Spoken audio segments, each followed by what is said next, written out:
سقراط دنیا کا پہلا فلسفی۔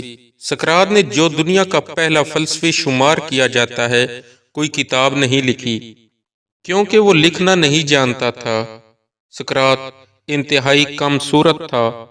اس کے شاگرد نے اس کی مثال ایک ایسے مجسمے سے دی تھی جو اوپر سے تو نہایت مضحکہ خیز ہوتا ہے لیکن اس کے اندر دیوتا کی تصویر ہوتی ہے۔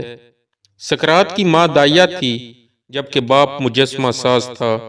سقراط کبھی پیسہ کمانے کے بارے میں سنجیدہ نہ تھا کیونکہ اس کی بیوی ہر وقت لڑتی رہتی تھی۔ سقراط نے اس کا کبھی برا نہیں مانا۔ سقراط کا ایک خوشحال خاندان سے تعلق رکھنے والا شاگرد کیٹو لکھتا ہے، ایک روز میں سقراط کے گھر گیا تو دیکھا کہ سقراط مکان کی دہلیز پر بیٹھا تھا۔ اس کی بیوی اس کو برا بھلا کہہ رہی تھی۔ سقراط کے ہونٹوں پر مسکراہٹ تھی۔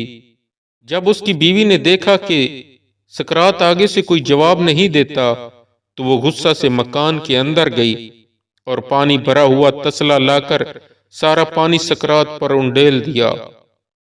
سقراط نے ہنس کر مجھ سے کہا، کیٹو، مجھے معلوم تھا بادل گرج رہے ہیں، بارش ہوگی۔ افلاطون اپنے استاد سقراط کے پاس آیا اور اس سے کہنے لگا، آپ کا نوکر بازار میں کھڑے ہو کر آپ کے بارے میں ہرزہ سرائی کر رہا تھا۔ سقراط نے مسکرا کر پوچھا، وہ کیا کہہ رہا تھا؟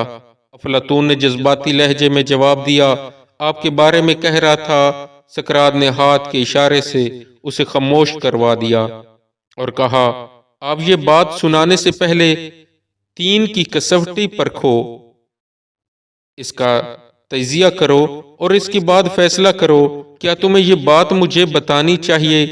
افلاطون نے عرض کیا، اے استاد، 3 کی کسوٹی کیا ہے؟ سقراط نے کہا، کیا تمہیں یقین ہے تم مجھے جو بات بتانے لگے ہو وہ 100% سچ ہے؟ افلاطون نے انکار میں سر ہلا دیا۔ سقراط نے ہنس کر کہا، پھر یہ بات بتانے کا تمہیں اور مجھے کیا فائدہ ہوگا؟ افلاطون خاموشی کے ساتھ سقراط کا چہرہ دیکھنے لگا۔ سقراط نے کہا، یہ پہلی کسوٹی تھی، ہم اب دوسری کسوٹی کی طرف آتے ہیں۔ مجھے تم جو بتانے لگے ہو کیا یہ اچھی بات ہے؟ افلاطون نے انکار میں سر ہلا دیا، جی نہیں، یہ بری بات ہے۔ سقراط نے مسکرا کر کہا، کیا تم یہ سمجھتے ہو تمہیں اپنے استاد کو بری بات بتانی چاہیے؟ افلاطون نے انکار میں سر ہلا دیا۔ سقراط بولا، گویا یہ بات دوسری کسوٹی پر بھی پورا نہیں اترتی۔ افلاطون خاموش رہا۔ سقراط نے ذرا رک کر کہا، اور آخری کسوٹی، یہ بتاؤ وہ بات جو تم مجھے بتانے لگے ہو یہ میرے لیے فائدہ مند ہے؟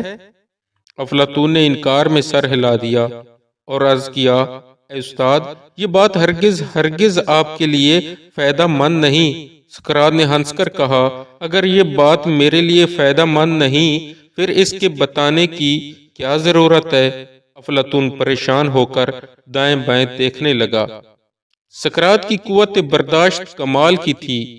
شہر میں وہ واحد شخص تھا جو ننگے پیر برف پر گھومتا رہتا تھا۔ سقراط نے نوجوانی میں میدان جنگ میں بہادری کا انعام حاصل کیا تھا۔ سقراط کا زیادہ وقت ایتھنز کے باغات اور معبدوں کے دادان میں اپنے شاگردوں سے باتیں کرتے گزرتا۔ آج سے 2500 سال پہلے کا عجیب و غریب فلسفی اپنی طرف سے کوئی فلسفہ بیان نہیں کرتا تھا۔ اس نے اپنے پیچھے کوئی کتاب تو کیا 4 صفحوں کا کوئی چھوٹا سا مضمون بھی نہیں چھوڑا۔ وہ کچھ نہیں لکھتا تھا، اس کا اپنا کوئی فلسفہ نہیں تھا۔ وہ لوگوں کو کچھ بتانے کی بجائے ان سے پوچھتا زیادہ تھا۔ اس کے سوال ہی اس کا فلسفہ تھا۔ ساری زندگی ایک چادر میں گزاری۔ کسی نے اس سے کہا کہ ڈیلفی کے معبد میں ایک آواز سنی گئی ہے کہ سقراط ایتھنز کا سب سے بڑا دانا آدمی ہے۔ سقراط نے ہنس کر جواب دیا، میں اس لیے دانا ہوں کہ مجھے اپنی بے علمی کا احساس ہے۔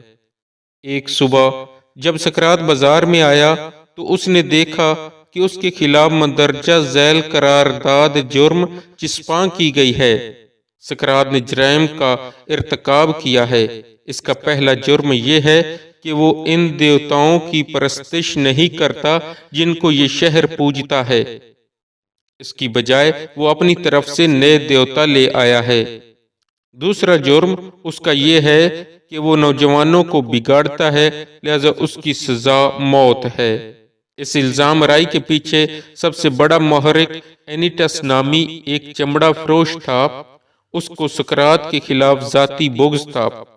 بات یہ ہے کہ سقراط نے اس کے بیٹے کو مشورہ دیا تھا کہ وہ کھالوں اور چمڑے کا کام چھوڑ کر فلسفے سے ناتا جوڑے۔ اینیٹس کا اصرار تھا کہ اس کے بیٹے کو گمراہ کرنے کی کوشش کی گئی ہے، اس لیے سزا موت سے کم نہیں ہونی چاہیے۔ یوں چمڑا اور علم ایک دوسرے کے سامنے آ گئے، فتح چمڑے کو حاصل ہو گئی۔ سقراط کو گرفتار کر لیا گیا، اس پر مقدمہ شروع ہو گیا۔ سقراط چاہتا تو موت کی سزا سے بچ سکتا تھا۔ وجہ یہ ہے کہ ایتھنز کے قانون میں یہ گنجائش موجود تھی کہ موت کی سزا پانے والا کوئی شخص جلا وطنی کو متبادل سزا کے طور پر چن سکتا تھا۔ گویا جس شخص کو موت کی سزا ملتی تھی اس کو یہ اختیار بھی مل جاتا تھا کہ وہ اپنی ریاست سے باہر چلا جائے اور یوں موت کی سزا سے بچ جائے۔ سقراط یہ اختیار کر سکتا تھا، مگر وہ اس طرح بچ نکلنے پر تیار نہیں تھا۔ اس کا وقت آ چکا تھا اور وہ جانے کے لیے تیار تھا۔ جب سقراط کی زندگی کا آخری دن آیا تو اس کے کئی شاگرد اس سے جیل ملنے کے لیے آئے۔ شاگرد سقراط کے گرد جمع ہیں۔ سقراط نے ان میں سے ایک کو اپنے پاس بلایا، اس کے بالوں کو چھوتا ہے اور ساتھ ہی ساتھ زندگی، موت اور روح کی ابدیت کے بارے میں اپنے خیالات بیان کرتا ہے۔ وہ کہتا ہے موت تو ابدی نیند ہے، وہ خود فراموشی کی میٹھی ابدی کیفیت ہے جس میں کوئی اعزار رسانی نہیں، کوئی ظلم اور نا انصافی نہیں، کوئی مایوسی نہیں اور نہ ہی دکھ درد ہے۔ یا پھر وہ ایسا دروازہ ہے جس سے گزر کر ہم زمین سے جنت میں داخل ہو جاتے ہیں۔ وہ ایسی غلام گردش ہے جو ہمیں سیدھی خدا کے ایوان میں لے جاتی ہے۔ اور دوستوں، وہاں کسی کو اس کے خیالات کے باعث سلیب نہیں چڑھایا جاتا، لہذا ہنسو اور میرے جانے پر افسوس نہ کرو۔ جب تم میری قبر میں اتارو گے تو جان لینا کہ تم بس میرے جسم کو دفن کر رہے ہو، میری روح کو نہیں۔ جب اس کو موت کی سزا دی گئی، اس کے شاگرد جیل کی کوٹڑی میں اس سے ملنے آئے۔ ایک شاگرد نے کہا، افسوس، ہمارے استاد کو بے گناہ مارا جا رہا ہے۔ سقراط نے زیر لب تبسم کے ساتھ کہا، تو کیا تم چاہتے تھے کہ میں گناہ کرنے کے بعد مارا جاؤں؟ مرنے سے چند لمحے پہلے سقراط کے ایک شاگرد نے اس سے پوچھا، آپ کو کہاں دفن کیا جائے؟ سقراط نے جواب دیا، اگر میں تمہارے ہاتھ آ جاؤں تو جہاں جی چاہے دفن کر دینا۔ سقراط نے ہنستے ہوئے اپنے روتے ہوئے شاگردوں کے سامنے زہر کا پیالہ پی لیا۔ یہ واقعہ ایتھنز میں 404 قبل مسیح پیش آیا۔ کتاب فلسفہ حیات و نظریات میں درج ہے۔